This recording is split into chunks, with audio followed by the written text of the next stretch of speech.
So ito, excited naman tayo magluto ng pato kasi nakita natin na isa sa mga inaalagaan nila dito sa Bean and Jellies, yung isang uri ng pato na nire-raise nila for meat. Gagawa tayo ng sinangkutsang pato. In this case, since farm-raised ito, makikita ninyo, isa sa mga lagi nating inayayabang is yung taba na yan. So yan yung mga indication na maganda yung pakain, maganda yung pag-aalaga sa kanila. And kita nyo naman yung skin niya, flawless, ika nga. Lagyan lang natin ng oil, saka natin isasangkot siya or isi-sear.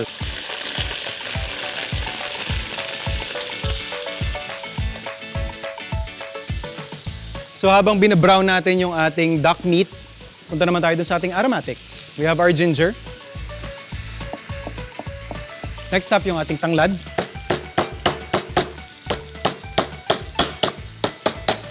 Then yung ating sibuyas. At habang binabrown natin yung ating duck, season lang natin ng salt at konting toyo.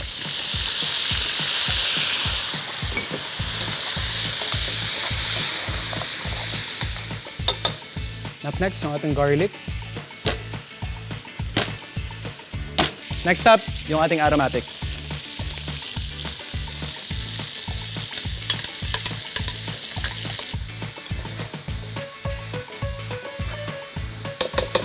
And of course, para may konting angas, sili. So at this point, satisfied na ako dun sa browning na nangyari dun sa ating karne. And of course, palalambutin natin yung ating duck. Alam naman natin, medyo matagal itong palambutin at makuha yung texture na talaga namang swabe. So we'll pour in yung ating stock.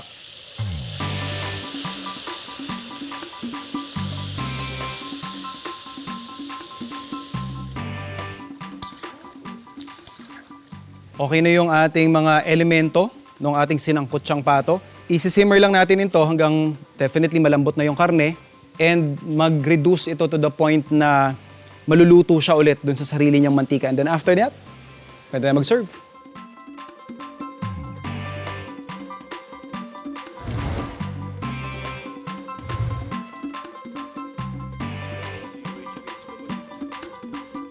Ang sarap! Sa Quezon City naman, ang food adventure ni Kapuso actor Mike Tan. Bibisita siya sa Brutal by Wardos. Isang restaurant kung saan binigyan nila ng creative take ang mga nakasanayan nating comfort food. Hi everyone! Ako nga pala si Mike Tan at ngayon nandito tayo sa Brutal. At syempre kasama natin ngayon si Chef Wado. Chef Wado, say hi to everyone. Chef, ano ipe-prepare po natin? Okay, so ngayon, Mike, we're gonna do 2 dishes. Okay. So yung first na gagawin mo is sisig shakshuka. Okay Kasi po. yung dito sa Brutal, yung what we want to do is yung mga classic Filipino dishes, comfort food na nakagawian natin, we try to elevate it ng konti.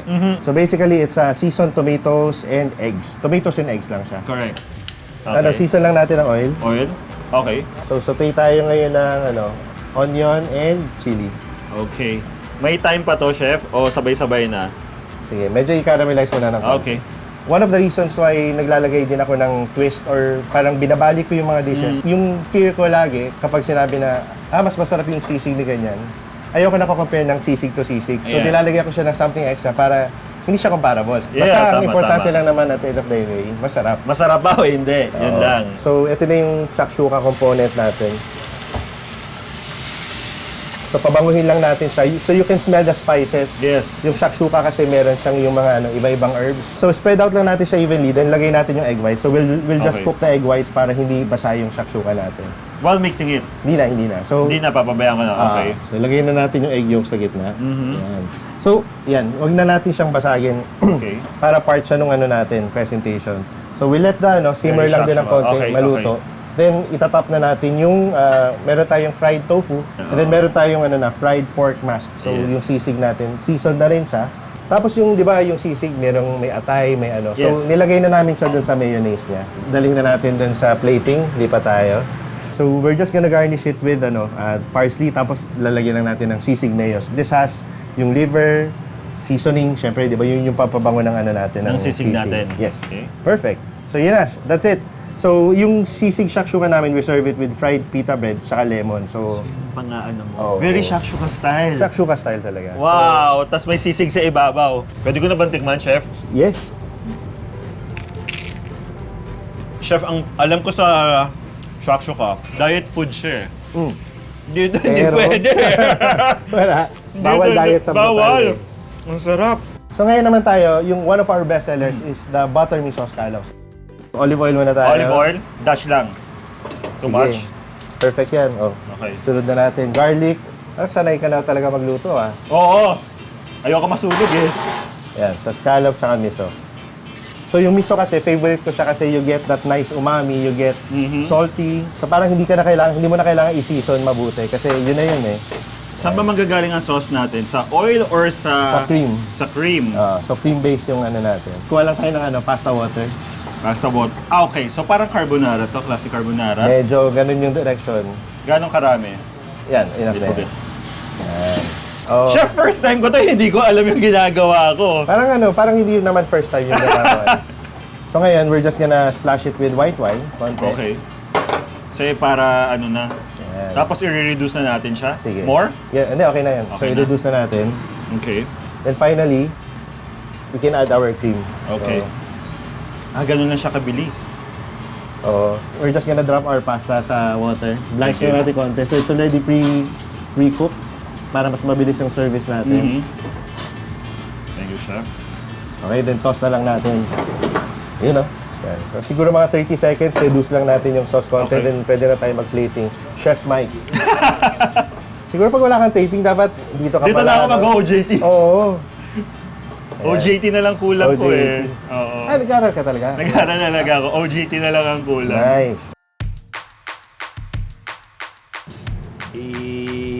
Yeah. Sige, so yan. Parmesan, parsley. Tapos ito yung ano natin, alige butter. Yan. And ito-torch na natin siya, Chef Mike. Yun. So yung flavor talaga nitong pasta will come from the miso and then yung alige butter. So wala na tong any seasoning whatsoever. Yan. Yeah. That's it.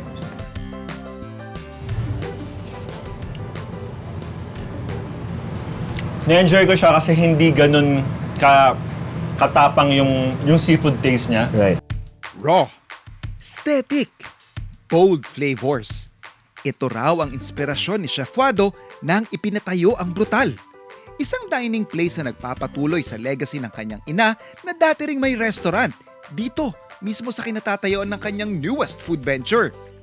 At sa mga nagtataka kung bakit Brutal ang pangalan nito, the restaurant's name is inspired by brutalism, an architecture style that became popular in the 50s to the 70s na inilalarawan ng brutal. Samantala, Gina si Mike na kumain pagkatapos niyang magluto kanina.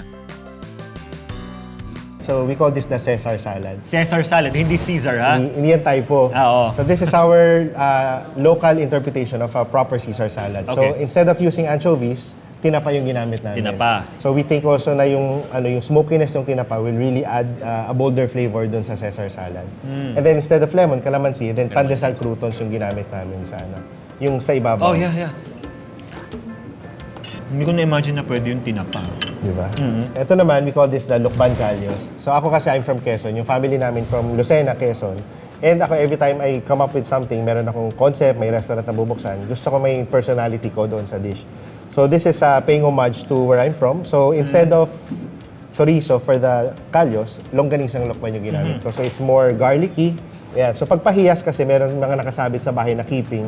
So sabi ko, what if i-serve natin yung Calyos sa keeping chips? So we fried the keeping. Chips. Chef, para lang malaman ng mga explorers natin, ano yung keeping? Keeping is para siyang rice crackers, basically. So, ginagawa nilang proseso, they mix the rice flour doon sa water, pinapatuyo nila sa mga dahon, tapos kinukulayan nila. So, yun yung ginagamit nila pang decorate, but it's also edible. So, binibenta ni Sarap Ban yung fried keeping.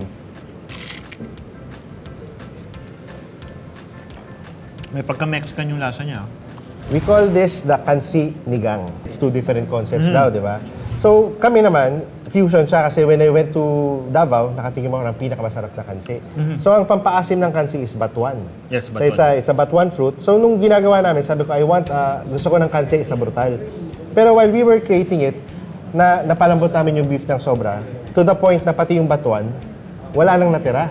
Tapos nung chine-check namin yung texture ng dish, sabi ko, parang lumapot siya nung nilagyan namin ng batuan. Sabi ko, great, parang may concept na tayo. Okay. Kasi parang gawin na lang natin siyang gravy, huwag na natin siya gawing sabaw. Instead na sitaw, nag-French beans kami, French instead beans. na kamatis, Yes. cherry tom. So we wanted to elevate it a bit. Tsaka yung cabbage. Yung So cabbage. the usual sinigang components, nilevel up lang namin ng konti. Every ingredient parang have its own personality. Di ba? Yung pinaka-asim niya, surprisingly, nasa loob ng beef. So nahigop niya talaga yung asim nasa loob. So this is our ube black sesame milkshake. So meron kaming black sesame paste na ginagamit namin for coffee. Sabi ko, tayo natin ipasok natin sa ube. And surprisingly, it works. Masarap nung pagkakaiba nung habang matamis siya, tapos biglang may sesame flavor. Yun yung last na matitikman mo yung Yes, yes, sesame. Yun yung yes. naglilinger sa dila. Mga ka-food explorers, sorry, nire-review ko lang yung mga lines ko sa House of Lies. Pero dito sa Brutal kasi, kapag medyo minsan ayaw mo naman sa air-conditioned area, syempre meron din silang alfresco. May fresh air, kaya dito mas may enjoy nyo yung pagkain.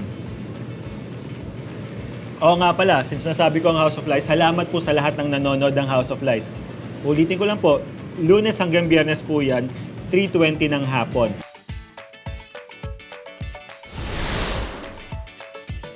Kung merong pinaka-essential skill na kailangan mong ma-master kung gusto mong seryosohin yung time mo sa kusina, it is knife skill. First thing that we have to mention is, of course, yung anatomy ng kutsilyo. So we have here the point and yung parang pinakahihiwa, yung blade, and yung parang pinakadulo nung ating kutsilyo, what we call heel. Ito naman kaya natin siya in-specify kasi ito yung mga ginagamit mo kapag may mga medyo mahirap kang ikat. Kunyari, mga litid, mga connection ng buto. Ito syempre yung handle. And I would suggest na if you're going to invest sa isang kutsilyo, you always go for a full tang. Ibig sabihin, isang molye, isang hubog lang yan. Makikita mo yan sa likod. So yung isang buong bakal na yan. Bakit full tang yung sinasuggest natin? Number one, mas matagal yung buhay niya. Hindi nagra-rust yung ibang part, hindi siya yung nabibili nating mas mahinang klase na kutsilyo, yung hanggang dito lang siya. So pag naputol na yon, hindi mo na siya magagamit. Ang pinaka ginagamit namin is how you hold your knife. So basic lang yan. You have your 3 fingers. Yan yung ilalak mo ngayon dito sa handle. Yung dalawa mo would hold on to the neck. Yung hawak mo, comfortable siya. And of course, hindi ka basta-basta madidisgrasya. Now, this grip will ensure na you have better control doon sa buong motion na ginagawa mo. Second is your fingers. Ang pinaka-importante dito, we have to remember, yung dalawa nating daliri, hinliliit, tsaka yung hinlalaki, siya yung magpinakahahawak doon sa ingredient natin. Second, yung tatlo natin na natitira, siya yung magga-guide sa knife. So, claw position yung tawag namin dito. What you do is grip, position yung claw, make sure na yung kuko mo nakatago. Alright?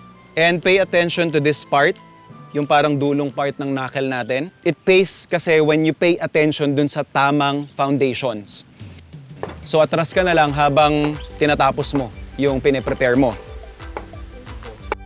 It's essentially embedded doon sa pinaka-foundation, which is yung tinuro natin, yung grip at saka yung paghawak ng ating ingredient. I will be sharing with you the universally and most commonly used cuts ng mapagulay yan, mapaprutas, mapaprotein yan. And it also helps when you understand yung pagkakaiba niya. Well, let's start with brunoise, which is finely diced ingredient. So yung brunoise natin would actually start from fine julienne. Julienne is yung pinakamanipis naman na stick na pwede mong maikat sa isang ingredient. So ito, ang ating fine julienne. So ang fine julienne, ginagamit ito kadalasan sa mga salads, yung mga ready-to-eat na dishes, yung hindi mo na kailangan lutuin. So from fine julienne, i-rotate lang natin yan. Square off mo ulit, pagpantay-pantayin mo, and then kakat mo into cubes. Practical application ng fine brunoise, yan, mga siomai, yung mga burger patties natin na nilalagyan natin ng sibuyas. Next step naman natin, yung ating julienne. So julienne, mas makapal ng kaunti doon sa ating fine julienne.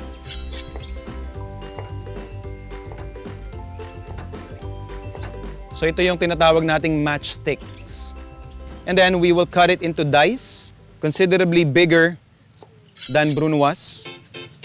Ito, ginagamit naman to minsan sa mga soup, sa mga sauces. So here is our batonet, steak frites. Pag may umorder kayo ng steak and fries, ito yung usual na cut na binibigay sa inyo. And then from batonet, we will turn it into medium dice. Sa medium dice, yan yung mga usual na ginagamit natin sa mga menudo, yung mga masasarsa natin na dish. So finally, ito yung ating baton. As compared sa ating batonet, kita natin yung difference. And then from this, we'll turn it into big dice. These techniques are essentially standardized by the French. Pero sa atin sa Asia, meron lang tayong isang cut na sarili nating diskarte, which is yung pang rock and roll natin na pang pansit. Ifa-fan out mo siya para yung cut mo dire-diretso. Asian. Diskarte, yan. So hindi mo na kailangang i-stack sila ng isa-isa. So ito yung Asian julienne. Next step natin, sibuyas. Cutting an onion, may old school tapos merong new school eh. So syempre, babalatan natin yan. Pinaka-importante, kung lalong-lalo na kapag mag-dice ka ng onion, is not to remove yung parang pinaka-bottom. Yan. Mag-iiwan ka lang ng enough para hindi sila maghiwa-hiwalay. So cut mo yan. Rekta na. And yet, meron ka pa ring diced onions. Fine julienne, julienne. So ito na yung pinaka-basic na mga techniques na ginagamit when you're cutting onions. Anong klaseng knife cut ang natutunan mo? Post mo na yan sa aming Facebook page para makita ko kung tama ang hiwa. Hi Food Explorers! It's the time again for our Fresh Farm Facts. Pero bago yan, syempre i-recognize muna natin yung ating mga Food Explorers na masigasig, na nagko-comment at nag-i-interact dun sa ating mga posting sa ating mga social media accounts. Isa na dyan, si Ma'am Lotlag Tarlit. Sabi niya, pareho raw kami ng version ng menudo. I think she is referring doon sa ginawa nating imus menudo na marami ang natuwa at marami nag-comment. Kay Ma'am Adelina Lacson, like niya ang longganisa sandwich na pinakita natin sa kanya. I think bagong approach yung nagustuhan dito ni Ma'am. At syempre, punta na tayo doon sa ating may mga katanungan, comments, suggestions ng mga Food Explorers natin sa ating mga social media accounts. Ang Food Explorer natin na si Mark Anthony Tapang, nung nagluto tayo ng ating steak tartare, may comments siya. Sana daw pasteurized yung egg na pinatong sa steak tartare. Pasteurization, Sir Mark, basically, essentially cooks the egg. Now, yung traditional kasi na steak tartare is calling for raw egg. Ang purpose kasi nito, it wants the raw egg to be the creamy element nung steak tartare. Kasi if you do it traditionally with Dijon mustard, medyo on the matapang na side ito. And then by adding yung ating raw egg yolk, nagbabalance, nagbibigay ng harmony doon sa ating steak tartare. But I can assure you na it's safe. You can actually do that given that you are properly handling your raw egg and alam mo kung saan mo siya binili. Next up, si Rainier E. Maniejo. Isa rin ito sa mga top fans natin na masugid talaga na nag-i-interact doon sa ating mga ginagawang recipes at food adventure. Meron siyang comment na, okay yan, Chef Royol, kasi authentic yung food. Ingredients mo tulad ng chorizo at hindi basta ordinaryong sausage lang. Pero madalas sa uri ng bigas, nagkakatalo o argumento kung anong rice, breed na malagkit ang mas masarap. I think Sir Rainier is referring to our Valenciana recipe. Valenciana, as mentioned during that episode, is a version ng mga Filipino kung saan malagkit yung ginagamit. Na typical na ginagamit sa paella, malagkit natin, sakto na yan. Kahit saan mo i-source yan, you could be assured na almost the same ang consistency na makukuha mo. And that's it for our Fresh Farm Facts. Again, we really appreciate you guys engaging with our contents, with our recipes, and our food adventures. Makakaasa po kayo na babasahin po natin yan ulit sa mga susunod pang episodes. Isa sa mga simpleng example kung paano natin ma-apply yung mga ginayat natin kanina. Specifically, yung ating julienne is pancit canton. So gagawa tayo ng mabilis na pancit canton. So hot pan or wok, yung meat natin. Ang gusto ko is una munang maluto yung protein natin bago natin ilalagay yung ating aromatics para in a way at the end, hindi masusunog, tsaka mas may control ako doon sa kalalabasan ng aking nilulutong dish. So kapag umaalingaso na yung bango ng ating bawang at sibuyas, pwede na nating isunod yung ating carrots. Up next, yung ating cabbage. At yung ating baggy beans. At ito na yung point kung saan titimplahan ko na ng soy sauce yung ating mga iginisang ingredients.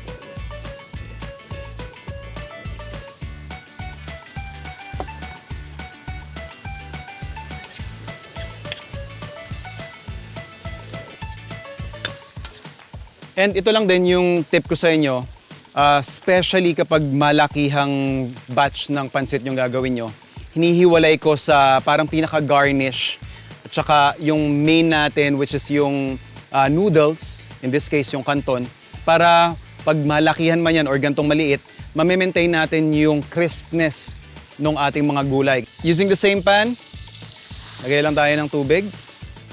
So yung ginawa natin ditong pagbuhos ng tubig would basically get all the flavors na nabuo doon sa ating pan. So we'll just bring this to a quick boil bago natin ilagay yung ating canton. So nag-reduce na yung parang pinaka-stock natin. This is the perfect time para unahin ko munang ibalik yung ating pinaka-oil. Now I'm doing this para ma-prevent din na magdikit-dikit yung ating mga hibla ng noodles. Toss lang natin ng kaunting oyster sauce. And then, ifo-fold lang natin yung iba nating mga gulay at saka karne na nagisa kanina. And then, leave some for garnish. Ayan, pwede tayo mag-serve.